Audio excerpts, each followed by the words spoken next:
discovering that with mom and being like, well, your roots are all over the country, the story of migration of America, but also we have roots literally right in our own backyard.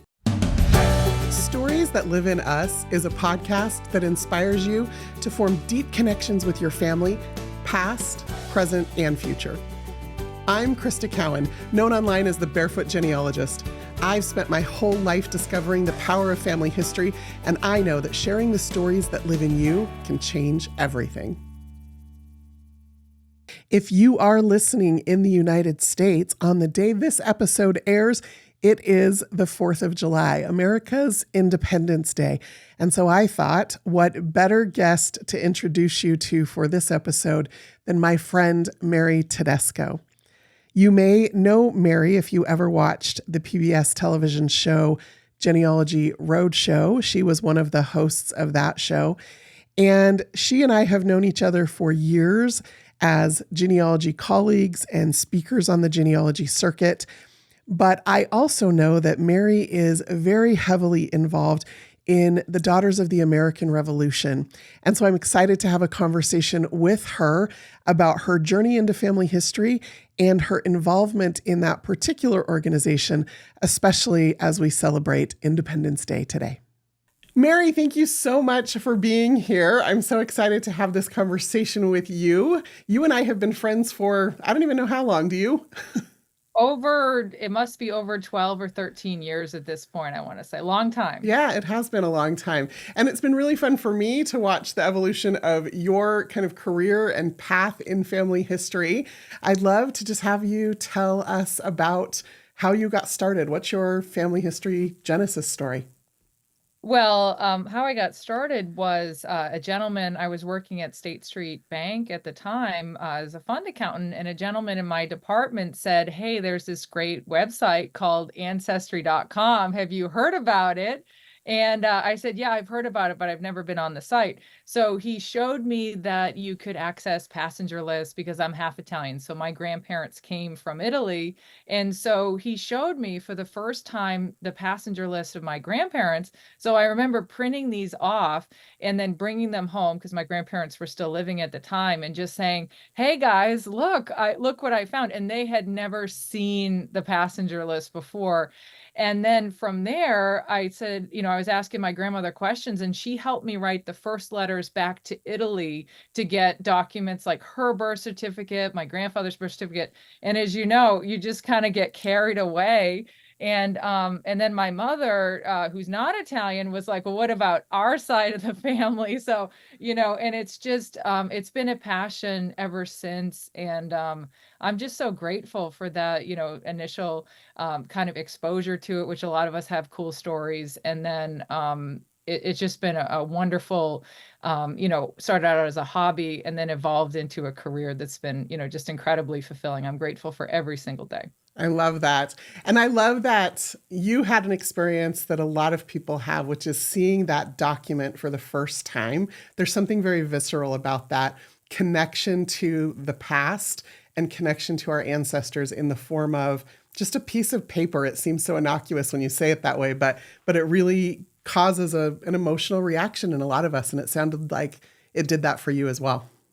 Yeah, and an incredible, meaningful piece of paper because, as you know, and what your podcast is about too, is it sparked the story. So, I brought home just the paper, but there was all the emotion attached to that piece of paper, the story of immigration, the story of relatives left behind, like the grandparents that my grandfather never saw again. And you know what I mean? So there was all this emotion attached that kind of, was part of what looped me in because I wanted to know about those people and, their lives. And I had never met them because they passed away before I was born. But it was just an incredible honor to give the gift back to my grandparents who were still living at the time and in those stories and kind of say, well, this is what happened and this is where she was born.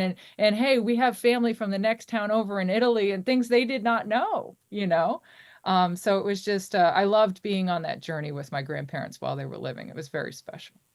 I love that. And that's such an important part of this as well as that journey that we take together. So you have this journey with your father's side of the family into Italy through that immigrant experience. But on your mom's side of the family, it's a very different background. Tell us about that.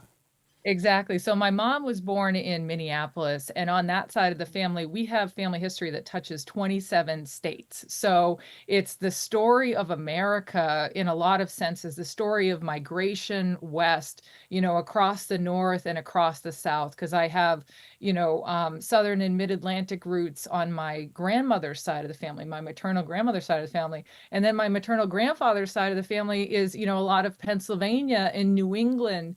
And although my mother was born in Minneapolis and the family was there for 5 generations, she has roots right here in colonial Massachusetts, which is, right in the same county that I was born and raised in, and we've lived in. And my mother's, been here for, more than 40 years. And it was special to see that come full circle, how, seeing discovering that with mom and being like, well, your roots are all over the country, the story of migration of America, but also we have roots literally right in our own backyard. So you were raised in Massachusetts, surrounded by US history. And yet it sounds like you didn't take that step into genealogy until you started investigating a little bit about your Italian immigrant ancestors. Absolutely. I would say that I was always curious about my own personal family history, being raised right down the street from my grandparents who were immigrants from Italy. So I always heard these incredible stories of their family back home. So that spark was just always there, but I didn't have that person until I was in my mid-20s say, hey, there's a way to research this and look further into it.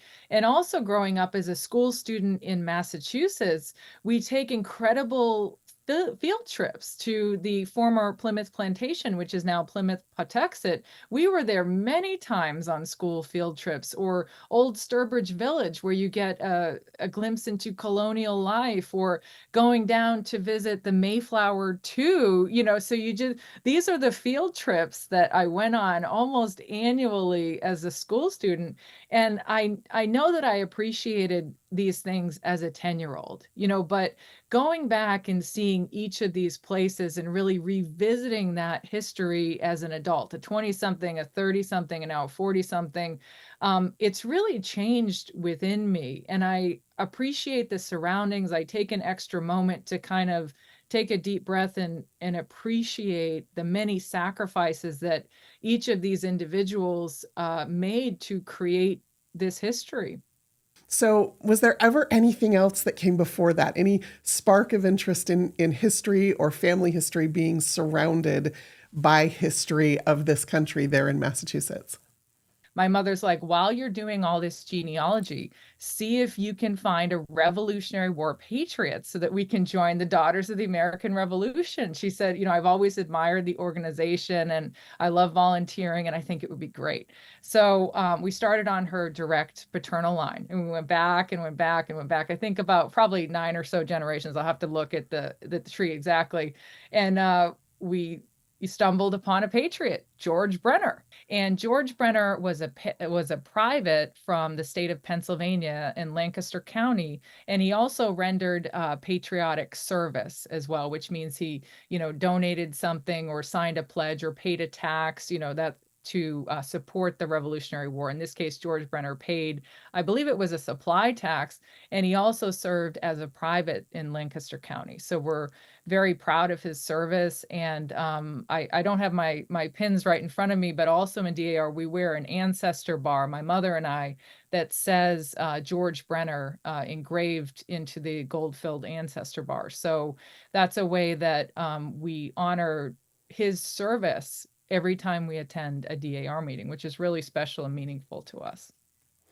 That is incredibly special. And to be able to not just honor them, but to wear their name on you, there's something I think powerful about that. It's continuing the legacy, forever, hopefully generations to come. And, by proving that patriot line, we had to prove 5 generations to get back to lineage that was already in DAR's database. So that paves the way for, another cousin of ours, or, hopefully some of my younger cousins may want to join one day. It paves the way for them. You mentioned that it doesn't have to be that they served as a soldier in the Revolutionary War, that there's other kinds of volunteerism or financial or other kinds of contributions they could have made to the war effort, which means theoretically, your Revolutionary War ancestor, correct me if I'm wrong, could be male or female. Correct. So there are lots of female patriots out there, some that have been proven, but many more that are out there waiting to be proven.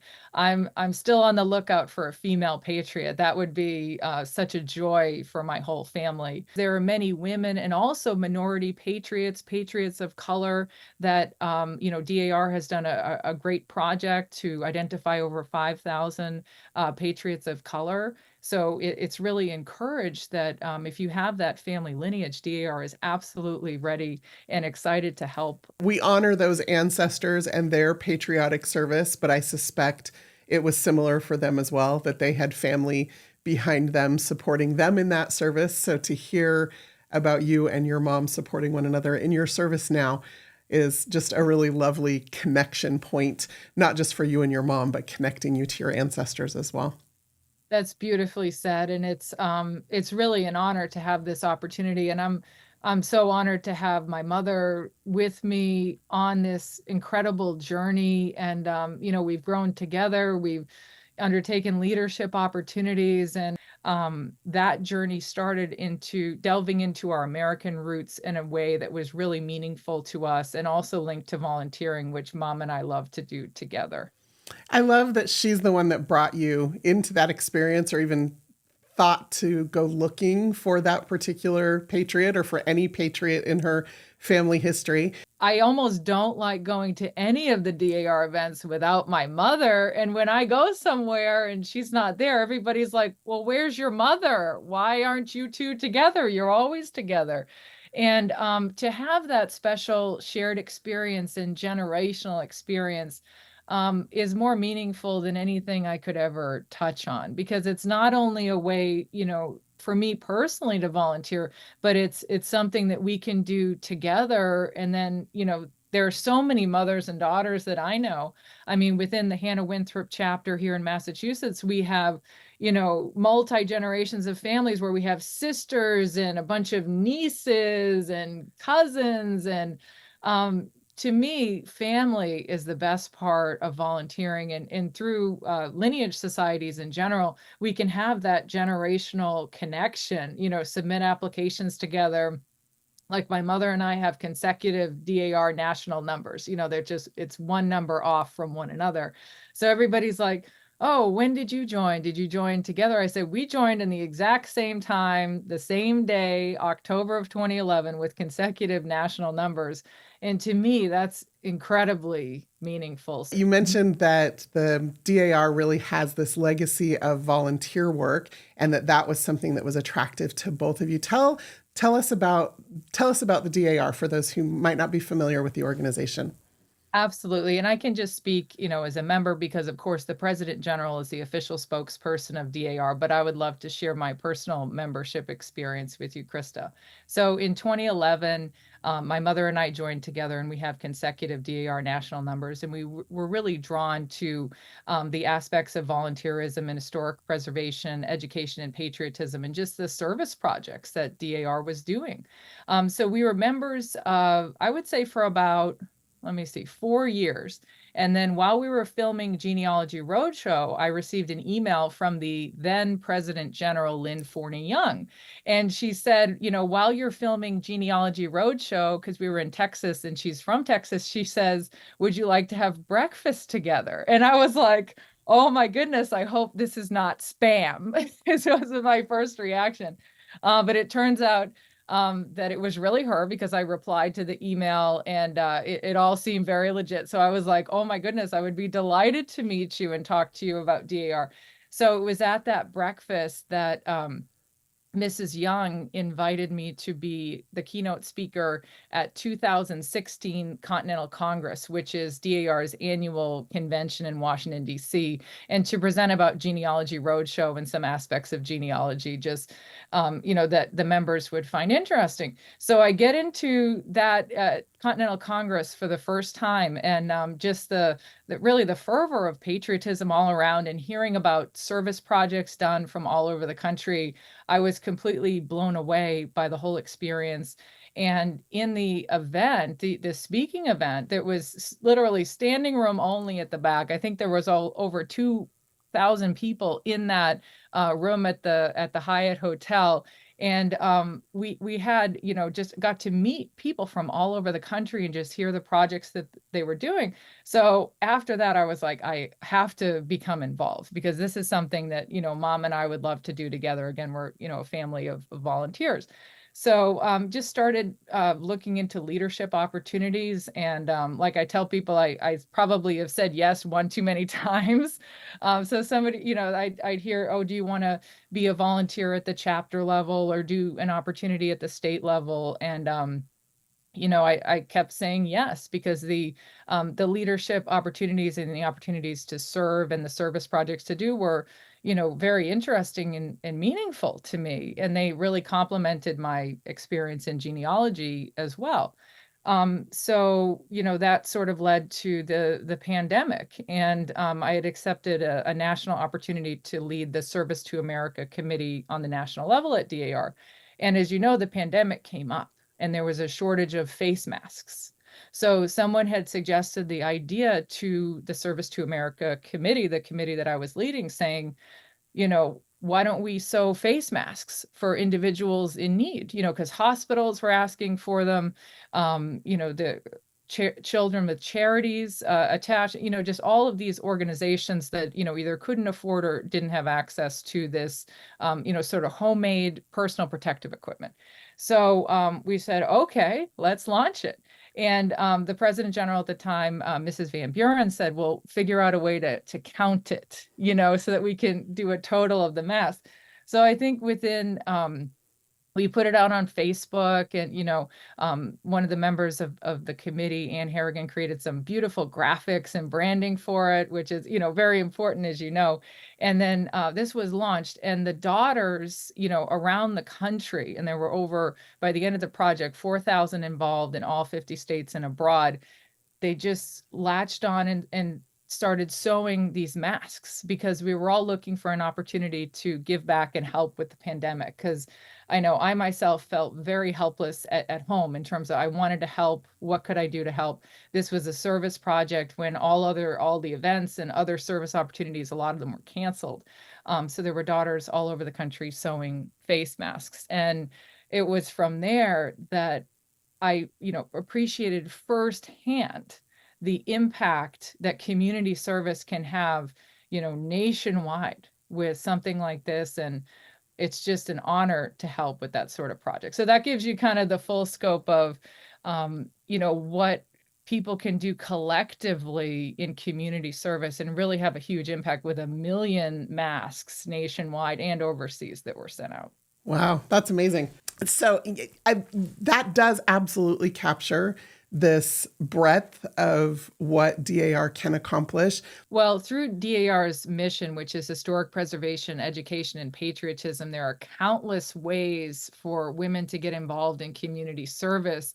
There are over 50 DAR committees, and there are committees that help honor veterans, help honor active duty military, children through education, commemorative events. There are ways to honor patriots through marking graves, restoring historic properties. I mean, I like to say there's something in DAR for everyone. We can volunteer being genealogists, through helping people with applications or supplementals. I mean, there's something for everyone in DAR, any aspect of volunteering that you're either interested in doing because you do it already, or you're interested in trying and growing and expanding your skill set. There's something there for you. Yeah, that's amazing.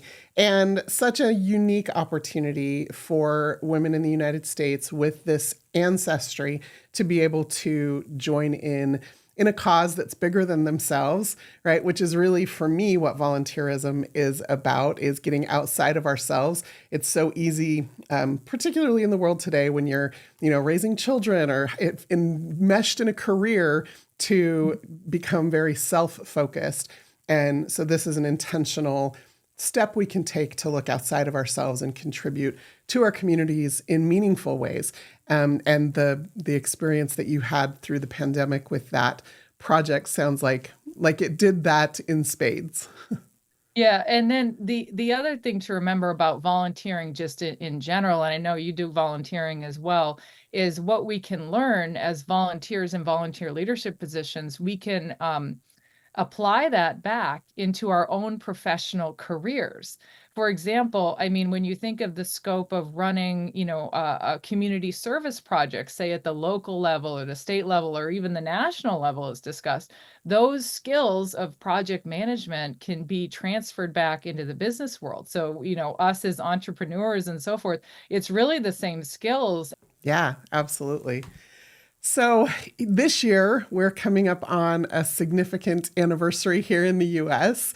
And Yes, I'd love to hear about what it is that you and the organization are doing to help commemorate that. So tell us about that. Well, I have to start with Massachusetts. I'm a little biased because I'm a Massachusetts DAR member, but we're incredibly excited for the 250th anniversary of the battles of Lexington and Concord, which will occur in April of 2025. Now, I can speak as a state officer within Massachusetts DAR, and we're planning a commemorative event in conjunction with the National Society. So there will be, the President General and national officers coming right here to Massachusetts, the week of the celebration of Lexington and Concord to commemorate with us. And in Lexington and Concord, obviously during that time period, there will be visitors from all over the country descending upon Massachusetts, which we are absolutely over the moon about. I had the opportunity to go to the launch event, and Lexington has this really neat countdown calendar, counting down the 365 days until this very special event where eyes will be on Lexington and Concord from all over the country. So here in Massachusetts, we are excited. Please come and see us. There'll be many, many community organizations involved, from local historical societies, Daughters of the American Revolution, Sons of the American Revolution, just name it. Everyone will be involved, not only at the town level, but also at the state level. We're so excited to have everybody. And then I'm looking forward to, God willing, America 275 in the future. I think it'll be a fun party too. Well, I'm just old enough to remember America 200. I think I was about 3.5, almost 4 years old that summer. My mom made me this red, white, and blue dress. I'll have to dig out a picture, Cool. Oh, of you need that. to post that, Krista. That would be awesome. That's perfect. Right. Love to do that. As you think about your ancestor who served in the Revolution, and maybe the perspective from their side of what they were fighting for and what that means now, here we are almost 250 years later. What are the feelings that come up for you? I feel tremendously honored to perpetuate and remember the legacy of all my Revolutionary War patriots. And I want to stress that it's not necessary to descend from a Revolutionary War patriot to celebrate the 250th anniversary of the United States. I mean, from my perspective, we should be embracing the history around us, even if it's, no matter when our ancestors came or if they were already here, and also celebrating the indigenous history of the United States. So there's so much history around us. I mean, I descend from both quite recent immigrants in 1929 and 1946, and also immigrants that came over in the 1630s to the United States. So as a person, I feel this is a celebration of all aspects of our ancestry, whether you're an indigenous descendant from indigenous people who are always here, or you yourself have just arrived in this country as an immigrant. I mean, I think there are so many ways to embrace all aspects of that and celebrate together, which is one of the things that I'm very excited about. And DAR is also embraced at the national level. Well, the kickoff in April of 2025 for the 250th anniversary celebrations that sounds like will last for several years, I think gives all of us an opportunity to participate in one way or another. And I can't think of a better way for people to participate than looking into becoming a member of DAR. Well, the best thing to do would be to go on dar.org/join. And when you fill out that contact form, the magic of IT and DAR will route you to a local chapter within your community who will reach out to you with the application information. And that's exactly how Mom and I joined DAR. We filled out the contact form, dar.org/join, and we got a phone call from a really friendly membership chair here in Massachusetts back in 2010, 2011, who gave us the information about how to join DAR. And from there, it's just a matter then of exploring your own family history. And DAR Correct. does not leave you on your own to do that if that's not something you're overly comfortable with. They kind of guide you through that journey, correct? That's right. So there are many volunteer genealogists and chapter registrars that help out with the application process. So in some of the genealogical information may have already been proven, like you may have had I don't know, a great aunt or a second cousin or somebody in DAR. So you may not have to prove, 9 or 10 generations of your lineage. You may just have to prove a few generations of your lineage to get back to the Revolutionary War patriot. And when you make, initial contact with DAR, that, chapter registrar or that volunteer genealogist will be able to help you. Well, I find myself in a similar situation. I joined the Okay. DAR also under a George. Mine was George Barry. And so far, he's the only one I've taken the time to work out the documentation to join the DAR under. But I know of at least 4 or 5 more and suspect, like you, there are others hiding behind some of those brick walls. Well, we should get right on that, Krista. Send over that information. We'll get you all set up. Right? So as you kind of look to the future of not just DAR, but also your journey in family history, what is it that you hope for? Well, I would hope that each individual would embrace their individual connection to American history, whether it's, 250 years ago, 400 years ago, or very recently, like immigrating to the United States last year. I just hope that everyone will be, involved in their local communities and just embrace this incredible celebration that I know will be going on year round, year round until the America 250 celebrations are over. We just have an incredible opportunity right now to embrace patriotism in the form that is meaningful for us, and what is your American story? And that's an incredible thing, whether you are connecting through your American story, through genealogy, through a commemorative event across the nation here in Massachusetts, or in your local community celebrating America 250. There are so many ways to embrace that and to move that forward. It's all for the future, any of this. Like we as genealogists, I can't speak for the whole community, but I personally do this for the next generation of people to follow, so that hopefully there'll be another genealogist in the family who will want to take some of the work and continue it. Maybe not the next generation, but maybe the generation after that will be interested. But I hope to help perpetuate that legacy and encourage people outside of my own family with different ancestry from my own to pursue these stories that, we're telling today and that you're telling on this podcast. I mean, it's very exciting at the opportunity to link to any part of history, whether it's here in the US, abroad, anywhere. I mean, this is a piece of who we are as individuals. And, whether it's going back to your ancestral town in Italy, like I've done many times, or visiting, a site where your ancestor lived here in Massachusetts or anywhere else, that's connecting to your personal history. It is. And that's so meaningful. And we understand the meaning of that at our age. But helping the next generation catch that vision, I think is the work of a lifetime. For me, it certainly is. Thank you so much for being here. Thank you for sharing your American story. The duality of that on both sides of your family tree come together very beautifully in you and in the work that you're doing. And we appreciate you sharing that with us.